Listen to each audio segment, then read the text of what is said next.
Radio City presents Crime and City. இந்த கதையில் வரும் சம்பவங்கள் அனைத்தும் கற்பனையே. வாழும் அல்லது இறந்தவர்கள் யாரையாவது குறிப்பிட்டால் அது தற்செயலானதே. பரபரப்பான ஒரு பிசினஸ் நாள் அன்னைக்கு அந்த ஜுவல்லரி ஷாப்ல. நேரம் மதியம் 1:30. அந்த நேரத்துல கூட கடையில 10-12 கஸ்டமர்ஸ் இருக்கிறாங்க. மெதுவா கதவு திறந்து உள்ள வராங்க 2 பேர். பாக்குறதுக்கு ஒரு 50-55 வயசு இருக்கும். உயரமா மாநிறத்துல ஒருத்தர், கொஞ்சம் குள்ளமா கருப்பா ஒருத்தர். அமைதியா உள்ள வர 2 பேரும் நேரா டைமண்ட் செக்ஷனுக்கு போறாங்க. டிஸ்பிளேல இருந்த டைமண்ட்ஸ சுத்தி பாத்துட்டு இருக்கிறவங்க மெதுவா அவங்க கொண்டு வந்த பேக்குக்குள்ள கைய விட்டு ஒரு துப்பாக்கியை வெளியில எடுக்கிறாங்க. எல்லாரும் கைய மேல தூக்குங்க. யாரும் இருக்கிற இடத்தை விட்டு நகரக்கூடாது. நகர்ந்தா தலை செதறிடும். சொல்றேன்ல, சைலன்ஸ். இயல்பா இருந்த அந்த நகைக்கடையில ஒரு பதட்டம் தொத்திக்குது. துப்பாக்கியை காட்டி ஒருத்தர் மிரட்டிட்டு இருக்கும் போதே கூட வந்த இன்னொருத்தர் டிஸ்பிளேல இருந்த டைமண்ட்ஸ் எடுத்து பேக்குக்குள்ள போட ஆரம்பிக்கிறாரு. சீக்கிரம். நடந்துட்டு இருந்த மொத்த கலையபுரத்திலையும் ஒரே ஒரு செக்யூரிட்டி துப்பாக்கி வச்சிருந்தவர் பின்னாடி வந்து அவரை பிடிக்க ட்ரை பண்ணாரு. விளையாட்டுக்கு சொன்ன நினைச்சீங்களாடா? வலது கையில இருந்த துப்பாக்கியை மட்டுமே அவ்வளவு நேரம் பாத்துட்டு இருந்த கும்பல் இடது கையில இருந்த கத்தியை கவனிக்க மறந்துட்டாங்க. டைமண்ட் செக்ஷன்ல டிஸ்பிளேல இருந்த 23 ஐட்டங்களையும் எடுத்து பேக்ல வச்சுட்டு பொறுமையா கடையில வேலை பாக்குற ஒருத்தர் கழுத்துல துப்பாக்கிய வச்சு வெளியில கூட்டிட்டு போறாங்க 2 பேரும். புத்திசாலித்தனமா எதுவும் பண்ணணும்னு ட்ரை பண்ணாத, புரியுதா? 2 பேரும் வெளியில நடந்து போய் சேர்றதுக்கும் அங்க ஒரு கருப்பு கலர் கார் வந்து நிக்கிறதுக்கும் சரியா இருந்தது. வானத்தை நோக்கி துப்பாக்கியால அவங்க சுட்ட உடனே சுத்தி தெருவில் இருந்த எல்லாரும் என்னமோ ஏதோன்னு பயந்து ஓட ஆரம்பிச்சாங்க. அந்த குழப்பத்தை பயன்படுத்திக்கிட்டு 2 பேரும் கார்ல ஏறுறாங்க. கார் வேகமா தப்பிச்சு போச்சு. பட்ட பகல்ல ஹார்ட் ஆஃப் த சிட்டியில இருக்கிற ஒரு பெரிய நகைக்கடையில கொள்ளை. சுமார் 7 கோடி ரூபாய் மதிப்புள்ள வைரங்களையும் வைர நகைகளையும் எடுத்துட்டு போயிருக்காங்க 2 பேர். சம்பவ இடத்துக்கு வர்ற போலீஸ் விசாரணை ஆரம்பிக்குது. வந்தவனுக்கு எப்படி இருந்தாங்க? 50-52 வயசு இருக்கும் சார். 2 பேரு. ஒருத்தர் 6 அடி இருந்தாரு, இன்னொருத்தர் கொஞ்சம் கொட்டையா இருந்தாரு. ஆனா 2 பேரும் மாநிலம் தான் சார். என்னெல்லாம் மிஸ்ஸிங்? டைமண்ட் செக்ஷன்ல இருந்த எல்லாமே எடுத்துட்டு போயிட்டாங்க சார். எதுல போனாங்க? ஒரு கருப்பு colour car sir. Number note பண்ணீங்களா? இல்ல சார். வேற யாராவது? இல்ல சார். கிளம்பும் போது அவங்க துப்பாக்கி வச்சு சுட்டாங்க. அந்த குழப்பத்துல யாருமே நோட் பண்ணல சார். இத்தனை பேர் இருக்கீங்க, ஒருத்தர் கூட நோட் பண்ணல? நான் பார்த்தேன் சார். நீங்க யாரு? உங்களுக்கே இப்படி அடிபட்டு இருக்கு? கன் ஷாட் சத்தம் கேட்டுச்சு, ஏதோ சரியில்லைன்னு தோணுச்சு சார். அதனால அந்த காரை சேஸ் பண்ணி போனேன். அப்புறம் திடீர்னு ஒரு டெம்போ டிராவலர் வந்து என்ன இடிச்சிட்டான் சார். அது மட்டும் இல்ல, என்ன இடிச்ச உடனே அவன் இறங்கி ஓடிட்டான் சார். எனக்கு என்னமோ அவனுக்கும் சம்பந்தம் இருக்கும்னு நினைக்கிறீங்களா? தெரியல சார். என்ன இடிச்சதுனால பயந்து ஓடி இருக்கலாம், இல்லனா அவனுக்கும் சம்பந்தம் இருக்கலாம். ஆனா அந்த வண்டியோட சாவி மட்டும் நான் லாக் பண்ணி எடுத்துட்டு வந்துட்டேன் சார். கொள்ளக்காரங்க தப்பிச்சு போன காரோட நம்பரை வாங்குற இன்ஸ்பெக்டர் அந்த நம்பரை எல்லா ஸ்டேஷனுக்கும் கொடுத்து அலர்ட் பண்றாரு. அந்த காரை யாராவது எங்கேயாவது ஸ்பாட் பண்ணா அதே இடத்துல பிளாக் பண்ணி உள்ள இருக்கிறவங்கள அரெஸ்ட் பண்ண சொல்றாரு. நகைக்கடையில இருந்து 2 தெரு தள்ளி இடிச்ச டெம்போ டிராவலர் நின்னுட்டு இருக்கு. எல்லோ கலர் போர்டோட நின்னுட்டு இருந்த அந்த டெம்போ டிராவலரோட சைட்ல எந்த டிராவல்ஸோடது அப்படிங்கிற டீடைல்ஸ பாக்குற போலீஸ் அந்த கம்பெனிக்கு கால் பண்றாங்க. வண்டியுடைய நம்பர் டீடைல் எல்லாம் சொல்லி கேட்கும் போது, ஆமா சார், நம்ம வண்டி தான். காலையில ஒருத்தர் ட்ரிப்புக்கு எடுத்துட்டு போனாரு. என்னாச்சு சார்? வந்த ஆளு உங்க ரெகுலர் கஸ்டமரா? இல்ல சார், புது ஆளு தான். ஆனா ஃபுல் பேமெண்ட்டும் அட்வான்ஸா பே பண்ணிட்டாரு சார். அந்த வண்டியோட டிரைவர் எங்க? முருகன் சார். ட்ரிப்புக்கு போனவன் அதுக்கப்புறம் எனக்கு இன்னும் காலே பண்ணல சார். டிரைவர் முருகனோட நம்பரை வாங்கி அந்த நம்பருக்கு இன்ஸ்பெக்டர் ட்ரை பண்ணிட்டு இருக்கும் போது பாண்டி பஜார் போலீஸ் ஸ்டேஷன்ல இருந்து அவருக்கு ஒரு போன் வந்தது.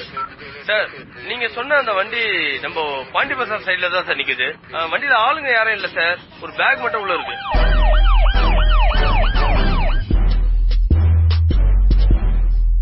கொள்ளையடிச்சவங்க தப்பிச்சு போன காரை பாண்டி பசார்ல ஸ்பாட் பண்ணிட்டோன்னு போலீஸ்க்கு போன் வருது. நேரா இன்ஸ்பெக்டர் கார் இருக்கிற ஸ்பாட்டுக்கு போறாரு. அந்த ஸ்பாட்டுக்கு போற கேப்ல நகைக்கடையோட சிசிடிவி ஃபுட்டேஜ்ல இருந்து எடுக்கப்பட்ட கொள்ளைக்காரங்களோட போட்டோவை எல்லா ஸ்டேஷனுக்கும் எல்லா பிரஸுக்கும் அனுப்ப சொல்றாரு.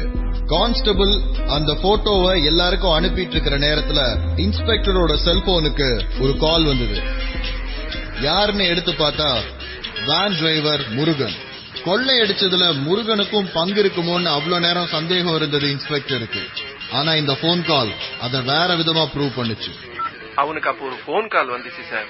என் மூஞ்சில ஒரு ஸ்ப்ரே அடிச்சான். முடிச்சு பார்த்தா ரோட்ல கிடந்தேன் சார்.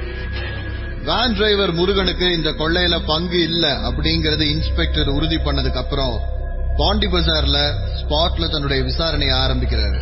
கார் எப்போ அங்க வந்து நின்னுச்சு அப்படிங்கறத யாருமே நோட்டீஸ் பண்ணல. காரை திறந்து இன்ஸ்பெக்டர் உள்ள செக் பண்ணும்போது உள்ள இருந்த அந்த பேக் எம்டியா இருந்தது. அந்த கார்ல இருந்து வெளியில வந்த 2 பேர் செஞ்ச ஒரு விஷயத்த கடைக்காரர் ஒருத்தர் நோட்டீஸ் பண்ணியிருந்தாரு. அந்த காரை சுத்தி இருக்கிற எல்லா கடையிலையும் கான்ஸ்டபிள் விசாரணையை பண்ணிட்டு இருந்த போது ஒரே ஒரு கடைக்காரர் மட்டும்தான் இன்ஸ்பெக்டர் எதிர்பார்த்த க்ளூவை கொடுத்தாரு. 2 பேர் வந்தாங்கன்னு நினைக்கிறேன் சார். இங்க இறங்கி கடவாசல்ல நின்னுட்டு இருந்த பைக்காரங்கிட்ட ஒரு பேக் கொடுத்தாங்க. அதை வாங்கிட்டு அவன் வேகமா கிளம்பி போயிட்டான் சார். நம்பரை நோட் பண்ணீங்களா? நோட் பண்ண சார். அந்த 2 பேரையும் நீங்க நோட் பண்ணீங்களா? அவங்க இன்னொரு கார்ல ஏறி கிளம்பி போயிட்டாங்க சார். என்ன காரு? கார் நம்பர் நோட் பண்ணீங்களா? நம்பர்லாம் பாக்கல சார். ஒரு ஒயிட் கலர் காரு. பைக்கோட நம்பரை நோட் பண்ற கான்ஸ்டபிள் அந்த ஏரியா ஆர்டிஓக்கு போன் பண்ணி அந்த பைக்கை பத்தின டீடைல்ஸ் விசாரிக்கிறாரு. எல்லா பெட்ரோல் வண்டிக்கும் அந்த பைக் நம்பர் அனுப்பிடு. பைக்கை எங்க பார்த்தாலும் இருக்கிறவனை உடனே அரெஸ்ட் பண்ணி நமக்கு போன் பண்ண சொல்லு. பைக்குக்கான தகவலை எல்லா பெட்ரோல் வண்டிக்கும் கான்ஸ்டபிள் சொல்லிட்டு இருக்கும் போது காருடைய நம்பரை பத்தி இன்ஸ்பெக்டர் கேட்டிருந்த இன்ஃபர்மேஷன் வருது. செங்கல்பட்டுல ஒரு 2 மாசத்துக்கு முன்னாடி காணாம போன காரை காணோன்னு ஓனர் கொடுத்த கம்ப்ளைண்டோட பிசிக்கல் காப்பி வாட்ஸ்அப் பண்ணிருக்காங்க இன்ஸ்பெக்டருக்கு. அப்போ இந்த கொள்ளைக்கான பிளான் 2 மாசத்துக்கு முன்னாடி இருந்து பிளான் பண்ணப்பட்டு இருக்கு அப்படிங்கறத இன்ஸ்பெக்டர் ரியலைஸ் பண்ணும்போது கான்ஸ்டபிளுக்கு பைக்கை கண்டுபிடிச்சிட்டோன்னு இன்னொரு போன் கால் வருது.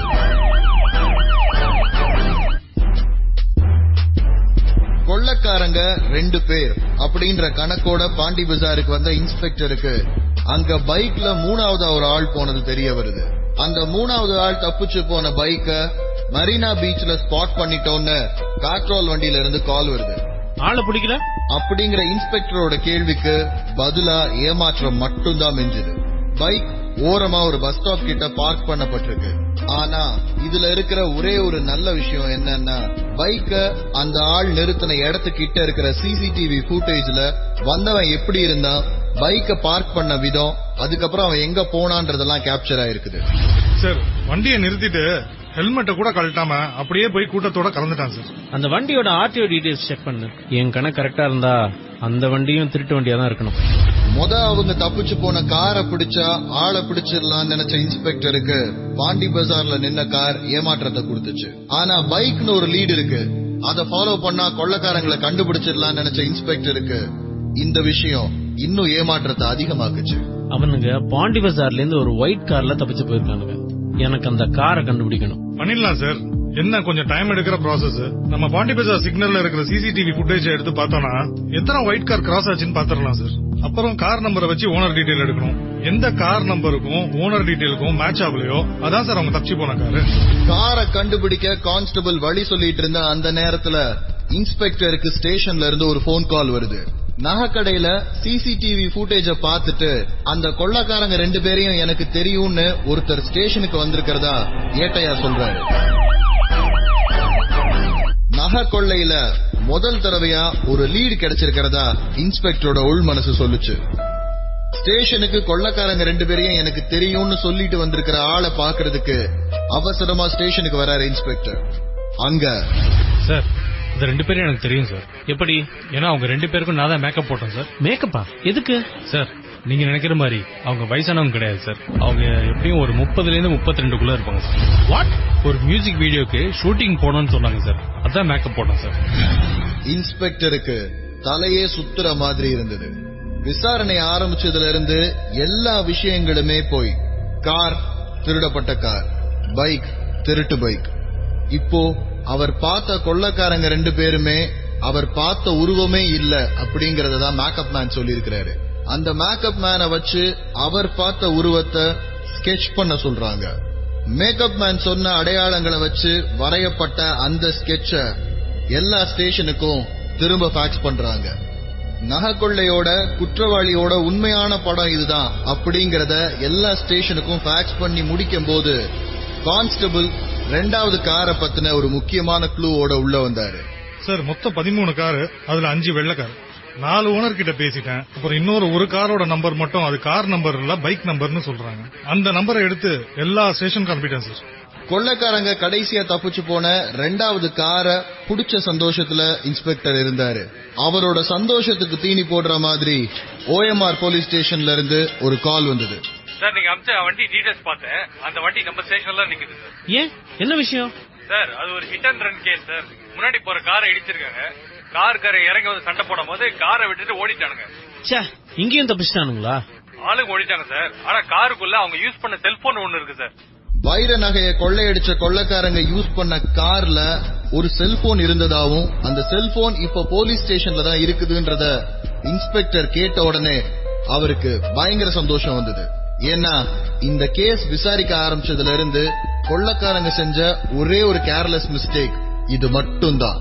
எல்லா விஷயத்தையும் ரொம்ப கவனமா திட்டமிட்டு பண்ணிருக்கிற கொள்ளைக்காரங்க கண்டிப்பா அவசரத்துல போன பிளான் பண்ணி விட்டுட்டு போயிருக்க முடியாதுன்னு இன்ஸ்பெக்டருக்கு ஒரு நம்பிக்கை இருந்தது. அந்த ஆர்வத்தோட OMR போலீஸ் ஸ்டேஷனுக்கு ரீச் ஆகிற இன்ஸ்பெக்டருக்கு அந்த மொபைல் போன் இன்னொரு அதிர்ச்சியை கொடுத்தது.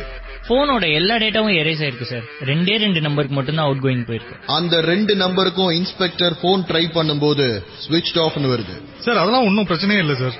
செல்போன் வாங்குறதுக்கு ஒரு ஐடி ப்ரூஃபும் ஒரு அட்ரஸ் ப்ரூஃபும் எப்படி இருந்தாலும் கொடுத்தாகணும். அதை வச்சு எப்படியா ட்ரேஸ் பண்ணிடலாம் சார். இந்த போன்ல இருக்கிற ஒரு சிம் கார்டு இது தவிர ஒரு 2 நம்பருக்கு கால் போயிருக்கு. மொத்தம் 3 நம்பர், ஒரு மொபைல் போன். இது எல்லாத்துக்கும் எப்படியாவது ஏதாவது ஒரு விதத்துல அட்ரஸ் ப்ரூஃப் ஐடி ப்ரூஃப்ல உண்மையான ப்ரூஃப் கொடுத்திருந்தா ஈஸியா புடிச்சிட முடியும்ன்ற சந்தோஷத்தோட இன்ஸ்பெக்டர் நம்பர்ஸை ட்ரேஸ் பண்ண உத்தரவு போடுறாரு. அந்த வேலையை கான்ஸ்டபிள் செஞ்சுட்டு இருந்த போதே OMR போலீஸ் ஸ்டேஷன்ல இருக்கிற காரோட ஓனர் டீடைல்ஸ் வருது.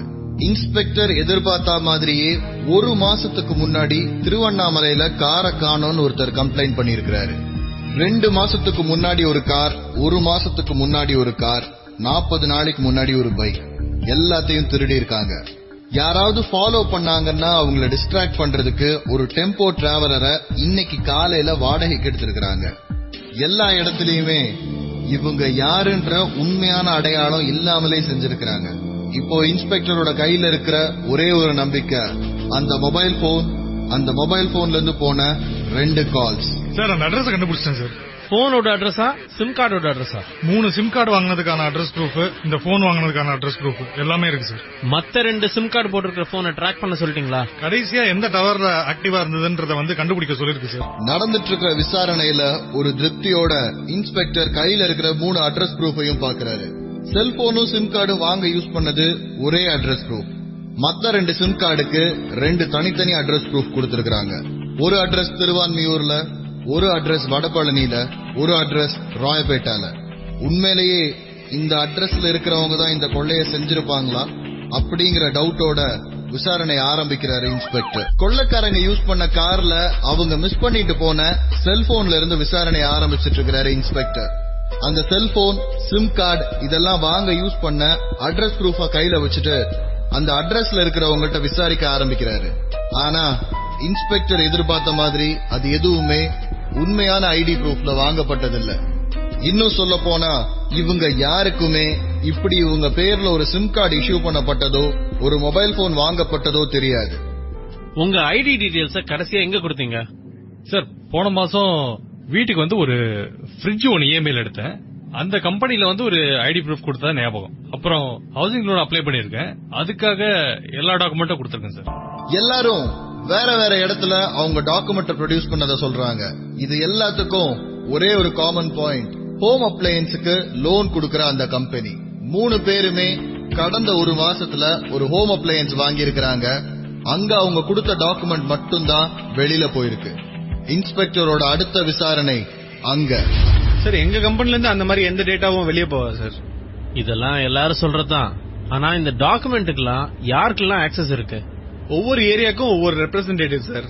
அவங்க கொண்டு வர டேட்டா எல்லாம் என்கிட்ட தான் இருக்கும். என்ன தவிர வேற யாருக்கும் ஆக்சஸ் கிடையாது சார். இல்ல சார், எங்கேயோ ஒரு லீக் இருக்கு. கொஞ்சம் நல்லா யோசிச்சு பாருங்க. யாரா ஒருத்தர். சார் ஒரு நிமிஷம், இந்த ஃபார்ம்ல இருக்க டீடைல்ஸ் எல்லாம் கம்ப்யூட்டர்ல ஏத்துறதுக்கு டேட்டா என்ட்ரி ஆபரேட்டர்ஸ் வருவாங்க சார். ஒவ்வொரு நாள் ஒருத்தர் வருவாங்க சார். கொஞ்சம் இந்த 3 ஃபார்மும் ஒரே நாள்ல தான் வந்துச்சா, ஒரே ஆள் தான் என்ட்ரி பண்ணதான்னு செக் பண்ணி சொல்லுங்க. இன்ஸ்பெக்டருக்கு தோணுன விஷயம் ரொம்ப கரெக்டா இருந்தது. ஒரே ஆள் ஒரே நாள்ல ஏத்தின டீடைல் தான் இது. அந்த காமன் பாயிண்ட் இங்கதான் அப்படிங்கறத இன்ஸ்பெக்டரோட உள் மனசு ஆணித்தரமா சொல்லுச்சு. அந்த பையனுடைய நேம், போன் நம்பர், அட்ரஸ வாங்கிட்டு நேர்லயே போய் விசாரிக்க கிளம்புறாரு இன்ஸ்பெக்டர். அந்த பையன் தங்கியிருந்த மேன்ஷனுக்குள்ள போய் அவன் எந்த ரூம்ல இருக்கான்னு இன்ஸ்பெக்டர் விசாரிச்சு 2வது மாடிப்படியை ஏறிட்டு இருக்கும் போது எதிர்த்தாப்புல ஒரு பேக்கோட வந்து இடிச்சான் அந்த பையன். யார தேடி இன்ஸ்பெக்டர் அந்த மேன்ஷனுக்குள்ள வந்தாரோ அதே பையன் வெளியூருக்கு கிளம்புற மாதிரி ஒரு பேக பேக் பண்ணி எடுத்துட்டு அவசரமா ஒரு பதட்டத்தோட எதிர்த்தாப்புல வந்திருக்கான். நகை கொள்ளையில கண்டிப்பா இவனுக்கு ஒரு பங்கு இருக்கும்னு இன்ஸ்பெக்டருக்கு தோணுச்சு.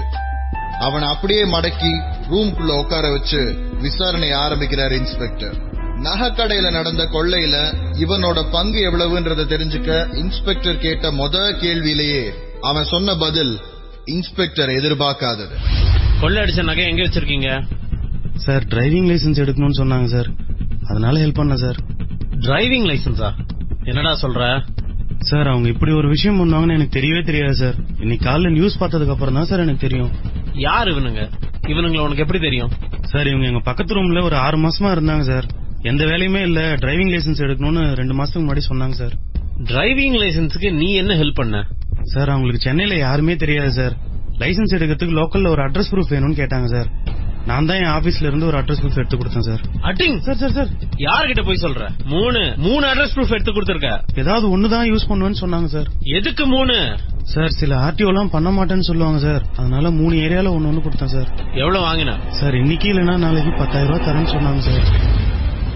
அதே பையன் கிட்ட அந்த 2 பேர் எந்த ரூம்ல தங்கி இருந்தாங்கன்ற டீடைல வாங்கி மேன்ஷனுடைய லெட்ஜர்ல அவங்க ஃபில் பண்ணியிருந்த ரெஜிஸ்ட்ரேஷன் ஃபார்ம் எடுக்கிறார் இன்ஸ்பெக்டர்.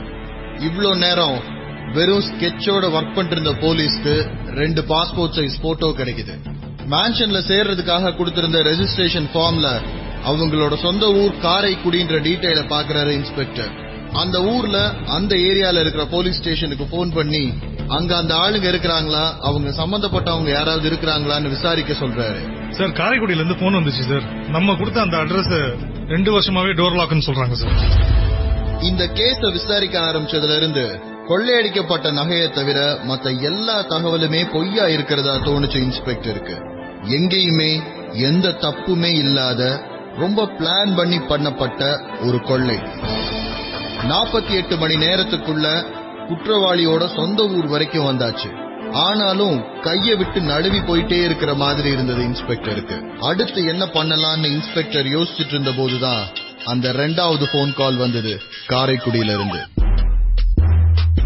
சென்னையில ஒரு பரபரப்பான நகைக்கடையில பட்ட பகல்ல நடந்த கொள்ளைய விசாரிச்சுட்டு இருக்கிறாரு இன்ஸ்பெக்டர். கொள்ளையடிச்சவங்க தப்பிச்சு போன கார்ல ஆரம்பிச்சு ஒவ்வொரு விஷயமா புடிச்சு கொள்ளையடிச்சவங்களோட சொந்த ஊரான காரைக்குடியில அவங்க வீடு வரைக்கும் வந்தாச்சு. ஆனா அந்த அட்ரஸ்ல 2 வருஷமா யாருமே இல்லங்கிற தகவலை கேட்டு ஏமாற்றம் அடைகிறாரு இன்ஸ்பெக்டர். இந்த கேஸ் எதுவுமே உண்மை இல்லாத ஒரு மாய வட்டத்துக்குள்ள தன்னை இழுத்துட்டு இருக்கிறதா இன்ஸ்பெக்டருக்கு தோணுனா அதே நேரத்துல அவருக்கு காரைக்குடியில இருந்து இன்னொரு போன் கால் வந்தது. சார், அந்த 2 பேருக்கும் மனோஜ் ஒரு ஃப்ரெண்ட் இருக்கான் சார். அவனையும் 2 மாசமா காணும். மனோஜா? என்ன பண்றான்? திருட்டு பொருளா கைமாத்தி விடுறான் சார். இவனுங்க எல்லாம் கொஞ்ச நாள் சேர்ந்து சுத்திட்டு இருக்காங்க சார். இப்போ 2 மாசமா ஆல் மிஸ்ஸிங் சார்.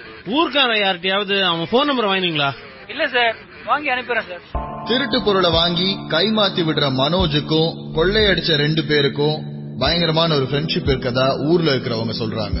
2 மாசமா அந்த மனோஜ காணோம். கொள்ளையில யூஸ் பண்ணப்பட்ட கார் திருடப்பட்டது 2 மாசத்துக்கு முன்னாடி. இந்த மனோஜுக்கு இந்த கொள்ளையில முக்கியமான ஒரு பங்கு இருக்கிறதா இன்ஸ்பெக்டருக்கு தோன்ற அதே நேரத்துல இன்ஸ்பெக்டரோட போனுக்கு மனோஜோட நம்பர் வந்து ரீச் ஆகுது. அதே நேரத்துல சார், பீச்ல பைக்கை நிறுத்திட்டு ஹெல்மெட்டோட போனானே ஒருத்தன், அவனை பீச் ஸ்டேஷன்ல பார்த்ததா கான்ஸ்டபிள் ஒருத்தர் கால் பண்ணாரு சார். நகைக்கடையில புகுந்து கொள்ளையடிச்சது 2 பேருங்கிறனால இன்ஸ்பெக்டர் இந்த கொள்ளையில 2 பேரு தான் அப்படிங்கிற ஒரு மைண்ட் செட்லயே கேஸ் இவ்வளவு நேரம் பார்த்துட்டு இருந்திருக்கிறாரு. கான்ஸ்டபிள் சொன்ன அந்த விஷயத்த கேட்டதுக்கு அப்புறம் தான் பைக்ல பேக்கோட தப்பிச்சு போன ஒரு 3வது ஆள் இருக்கிறது இன்ஸ்பெக்டருக்கு மைண்டுக்குள்ளேயே வருது. திருட்டு பொருளை கைமாத்தி விடுற மனோஜ். கார்ல இருந்து இவங்க திருடின பொருள் எல்லாம் வாங்கிட்டு பைக்ல தப்பிச்சு போன மூணாவது ஆள். இது ரெண்டுக்கும் நடுவுல கனெக்ஷன் இருக்கிறதா இன்ஸ்பெக்டருக்கு தோணுச்சு. மனோஜோட நம்பரை சைபர் செல்லுக்கு அனுப்பி இந்த நம்பரை ட்ராக் பண்ண சொல்றாரு. செல்போன் இப்ப ஆஃப்ல தான் சார் இருக்கு. கடைசியா அது காமிச்ச டவர் வந்து பாண்டி பஜார் டவர். கொள்ள அடிக்கிறதுக்கு ஹாஃப் அன் அவர் முன்னாடி தான் சார் மொபைல சுவிட்ச் ஆஃப் பண்ணிருக்காங்க. அப்போ மத்த 2 பேர் அளவுக்கு மனோஜ் ஷார்ப் இல்ல, கேர்லெஸ்ஸா தப்பு பண்றான். அவன் யூஸ் பண்ண செல்போன் IMEI நம்பர் வச்சு இப்ப என்ன நம்பர் யூஸ் பண்றான்னு செக் பண்ணுங்க. அந்த நம்பர் ஆக்டிவா இருக்கா, இன்கமிங் அவுட் கோயிங் எல்லா டீடைல்ஸும் எனக்கு உடனே வேணும். ஒரு புது பரபரப்பு ஸ்டேஷன்ல இருந்த எல்லாருக்கும் தொத்திக்கிச்சு. அதே பரபரப்புல கான்ஸ்டபிள் இன்ஸ்பெக்டர் கேட்ட இன்ஃபர்மேஷனோட வந்தாரு. சார் நீங்க சொன்ன மாதிரியே அதே செல்போன்ல புது சிம் கார்டு போட்டிருக்காங்க சார். அந்த நம்பர் இப்ப செங்கல்பட்டு டவர்ல இருக்கு சார். பட்ட பகல்ல நகைக்கடையில கொள்ளையடிச்சிட்டு தப்பிச்சு போன 2 பேரை தேடிட்டு இருந்தாரு இன்ஸ்பெக்டர். இந்த கேஸ்ல மூணாவதா ஒரு கேரக்டர் பைக்ல வந்து திருடின நகையெல்லாம் வாங்கிட்டு போனத இன்ஸ்பெக்டர் ரொம்ப நேரம் மறந்திருந்தாரு. ஆனா ஊர்ல இந்த 2 பேருக்கும் மனோஜ்னு ஒரு ஃப்ரெண்ட் இருந்ததாவும், அந்த ஃப்ரெண்டு திருட்டு பொருள் எல்லாம் கைமாத்தி விடுறதுல எக்ஸ்பர்ட்னு ஊர்க்காரங்க சொன்னதுல இருந்து இந்த பைக்ல வந்த கேரக்டர் மனோஜா தான் இருக்கணும்னு இன்ஸ்பெக்டர் ரியலைஸ் பண்றாரு. மனோஜோட செல்போன் நம்பரை வச்சு அவன் போன் IMEI நம்பரை கண்டுபிடிக்கிறாங்க. போனோட IMEI நம்பரை வச்சு இப்ப அதுல இருக்கிற சிம் கார்டை கண்டுபிடிச்சு அந்த நம்பர் செங்கல்பட்டு டவர்ல இருக்குதுன்றத ட்ராக் பண்ணிருக்காங்க. கொஞ்சம் க்ளோஸா மானிட்டர் பண்ணுங்க, எங்க இருக்காங்கன்னு பாருங்க. பரனூர், செங்கல்பட்டு, மேல்மருவத்தூர்னு அந்த மொபைல் நம்பர் ஒவ்வொரு டவரா கிராஸ் ஆயிட்டே இருக்குது. சென்னையில இருந்து திருச்சி போற ரூட். நம்பர் மூவ் ஆகிற வேகத்தை பார்த்தா கண்டிப்பா ஒரு கார்ல இருக்கணும், ஹைவே ரோட்ல தான் இருக்கணும். பிளாக் பண்றதுக்கு சரியான இடம் நெக்ஸ்ட் டோல்கேட். விக்கிரவாண்டி டோல்கேட்டுக்கு இன்ஸ்பெக்டர் இன்ஃபர்மேஷனை பாஸ் பண்றாரு. அங்க இருக்கிறவங்கள அலர்ட் பண்றாங்க.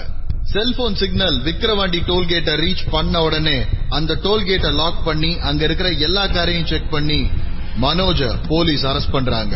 சார் அந்த மனோஜ அரெஸ்ட் பண்றோம் சார். காரையும் சீஸ் பண்ணி வச்சிருக்கோம் சார். தனியா வருதா? இல்ல சார், அவங்க கூட 2 பேர் இருக்காங்க. அவங்கள யாருன்னு தெரியாது இவன் சொல்றான், இவனை யாருன்னு தெரியாது அவங்களும் சொல்றாங்க. ஆனா விசாரணை முடிச்சுட்டு அனுப்பலாம் 2 பேரையும் உட்கார வச்சிருக்கேன் சார். உங்க போனுக்கு 2 போட்டோ வாட்ஸ்அப் பண்ணிருக்கேன், அவனுங்களான்னு பாத்துட்டு சொல்லுங்க. Okay sir. சார் அவனுங்களே தான் சார். கையில சிக்காம தப்பிச்சு ஓடிட்டே இருந்த அந்த 2 பேர் இப்போ வசமா போலீஸ் கையில. 3 பேரையும் சென்னைக்கு கொண்டு வராங்க. இன்னொரு திருட்டு கார்ல சென்னையில இருந்து தப்பிச்சு காரைக்குடி போக ட்ரை பண்ற அந்த 3 பேரையும் முறையா விசாரிச்சதுல உண்மைகள் ஒன்னொன்னா வெளியில வர ஆரம்பிக்குது. அப்பாவோட குடிப்பழக்கத்தால குடும்பத்தோட எல்லா சொத்தையும் இழந்த இந்த 2 பேர் சின்ன வயசுலயே அப்பா அம்மா 2 பேரையும் இழந்துடுறாங்க. இழந்த சொத்து எல்லாத்தையும் மீட்கணும் அப்படின்னு சின்ன சின்னதா தவறுகள் பண்ணி குறுகிய காலகட்டத்துல எப்படியாவது பணத்தை சம்பாதிக்கணும்னு பிளான் பண்றாங்க. சின்ன சின்ன திருட்டுக்கள் எதுக்கும் கை கொடுக்காதுன்னு புரிஞ்சுக்கிட்டு பெருசா ஒண்ணு பண்ணி செட்டில் ஆயிடணும்ன்ற ஐடியால தான் சென்னைக்கு வந்து இந்த பிளானை எக்ஸிக்யூட் பண்ண ஆரம்பிக்கிறாங்க. ரொம்ப தெளிவா சாமர்த்தியமா தீட்டப்பட்ட ஒரு திட்டம். Radio City presents Crime Earned City.